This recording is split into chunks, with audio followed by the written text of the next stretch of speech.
এটা কি রে? ও বাইতে নিয়ে গেছে প্রাইস আলাদা আলাদা।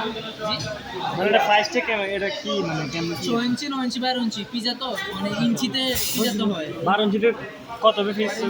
8 পিস। কোনটা লাগবে এটা না মানে এটার মধ্যে যে আইটেমগুলো হ্যাঁ কিছু একটা মনে কম আছে 800 টাকা এটা তো চিকেন পিজা ভাইয়া, এটা না এটা তো লাগা এটা তান্দুরি। মাছগুলো শুনতে আমরা ওই যে ছবি আছে মেইন কি করছ আজ এর ছবি আর ভিডিও আছে মেইন খেলা খেলা সামনের আগে আউটে যায় কি স্টোরি যেতেছি টাইম যাইতে যাই সমস্যা কি রে তুই হানি গেলিস এটা বাজারটা নাই তোর নানু নাই খালাম্মা নাই এনে তো বাধা দিছে। যা আসলে বোকা শোনা ঠান্ডা না হয় গো এটা আমি ইচ্ছা করি তো লইছি কি রে কি আর বড় লাগছে